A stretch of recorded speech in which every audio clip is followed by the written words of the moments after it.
ये आवाज करेगी डिम्पी की काली जुबान को बंद, लगाएगी उस पे लगाम। नमस्कार दोस्तों, स्वागत है आपका आपके अपने चैनल हंग्री स्पिरिट्स में। हंग्री स्पिरिट्स देख रहे सारे दर्शकों का मैं अंजू शर्मा दिल से स्वागत करती हूं। डिम्पी ने आज सारी हदें पार कर दी। वैसे तो पहले भी वो पार कर चुकी है, मगर हर बार हम सोचते हैं कि यही उसकी आखिरी हद होगी, मगर हर बार वो अपनी ही हद को आगे बढ़ाती है, फिर उसको पार करती है। तो आज भी वैसा ही किया। मैंने सोचा क्या बोलूं डिम्पी के बारे में। डिक्शनरी खोली, शब्द ढूंढे, बदतमीज, बदसलूक, जो भी जितने भी कड़वे शब्द हैं, जितने भी ऐसे मक्कार लोगों के लिए शब्द बोले जा सकते हैं, सोचे जा सकते हैं, मगर डिक्शनरी ने भी जवाब दे दिया। मगर आज एक जवाब जरूर मिला मुझे, क्योंकि डिम्पी ने पहले तो अनुपमा से बदतमीजी की, अनुपमा के एब्सेंस में, और फिर पाखी के बारे में बोला। तो अब दोस्तों बारी उस जुबान की है जिसने डिम्पी की इस जुबान को लगाम लगानी है। बताती हूं आपको। पहले वही निवेदन, जिन्होंने अभी तक चैनल को सब्सक्राइब नहीं किया है कर लीजिए। साथ में दोस्तों बेल आइकॉन दबाइएगा ताकि आपको हमारे वीडियोस के नोटिफिकेशन मिलते रहे। जब से डिम्पी अपने असली रूप में आई है, असली नेचर में आई है, और इस नेचर को जब से बरखा ने समझा है और पूरी क्लासेस के साथ डिम्पी को ट्रेनिंग दी है, तो डिम्पी और ज्यादा खिली है अपनी उस नेचर में, और ज्यादा बदतमीज हुई है, और ज्यादा एहसान फरामोश हुई है, वगैरह वगैरह वगैरह। अब डिम्पी को यहां पे हर किसी ने समझा के देख लिया। अगर हम लिस्ट गिनने जाए तो अनुज से लेके अनुपमा का थप्पड़ भी पड़ा उसको, वनराज ने समझाया, बा ने समझाया, बापू जी ने समझाया, केंजल ने समझाया, और आज काव्या ने भी बोल दिया। क्योंकि डिम्पी क्या बोल रही थी आप सोच भी नहीं पाओगे कि हम कभी ऐसा बोल सकते हैं कि जिसने हमारे ऊपर इतना बड़ा एहसान किया हो, हम उसके बारे में बोले कि ये उस औरत ने या ये औरत ने, वो तो गड़बड़ी है, वो तो हर जगह जाके ऐसा करती है। जो भी डायलॉग था डिम्पी का, मैं तो सुन के हैरान होगी कि रिस्पेक्ट नाम की चीज तो डिम्पी के अंदर है ही नहीं। खैर ये डायलॉग तो था ही, इसके ऊपर काव्या ने भी आखिरकार डिम्पी की क्लास लगा दी, और एक केंजल ने भी कहा हम तो अभी तेरे लिए अच्छा ही सोच रहे थे।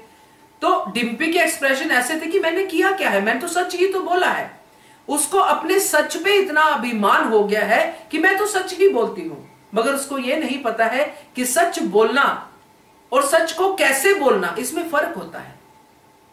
कभी कभी इंसान को अपनी गाड़ी को आगे बढ़ाने के लिए, दूसरों को बचाने के लिए कई बार थोड़ा बहुत झूठ भी इस्तेमाल करना पड़ता है, क्योंकि झूठ भी कभी कभी सच का ही काम करता है। और अपने सच बोलने पे इतना अभिमान होना, वो डिम्पी को जो है वो उसी को गिराता है। तो यहां हम बात कर रहे थे पाखी के बारे में कि डिम्पी ने पाखी के बारे में क्या कहा, जो हमने कमिंग अप में देखा। घर में एक बेटी जिसके ऊपर डोमेस्टिक वायलेंस हुआ है, पेरेंट्स उसकी वो हालत देख के आए हैं और बेटी के डिसीजन को भी सुन के आए हैं। डिम्पी तो खैर ये चीजें सोच ही नहीं सकती कि पेरेंट्स पे क्या बीतती होगी, क्योंकि वो अपने पेरेंट्स को कुछ ऐसी ही हालत में छोड़ के आई, और उसके बाद उसने उनका हालचाल भी नहीं पूछा कि मेरे पेरेंट्स पे क्या बीती होगी। मां आई, मां रो के भी गई, फिर भी डिम्पी के दिल में दर्द नहीं हुआ। उसी समय थोड़ा बहुत रोना आया, बाद में डिम्पी फिर अपने उसी फ्लो में चली गई, कोई फर्क नहीं पड़ा। तो डिम्पी को यहां भी कौन सा फर्क पड़ने वाला था, मगर वो ये भूल गई कि जिस घर में वो बहू बन के आई है, उसी घर की बेटी की बात हो रही है, और इस घर में उसके भाई भी है, उसका पिता भी है, उसका दादा भी है, उसकी दादी भी है, उसकी भाभी भी है, जो उसके बारे में चिंता करती है, जो इस समय दुखी है कि हमारी बेटी के साथ ऐसा हुआ।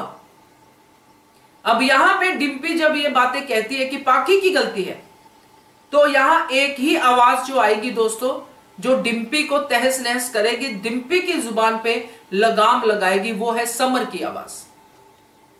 क्योंकि ये जो टाइम है, यहां पे समर और पाखी का रिश्ता बहुत जरूरी है उभरना, क्योंकि विंटर और पाखी, इन दोनों की जोड़ी क्योंकि काफी हद तक हम उम्र है और इनकी काफी बनती है। पाखी का समर की शादी पे ना आना उसको कितना बुरा लगा था।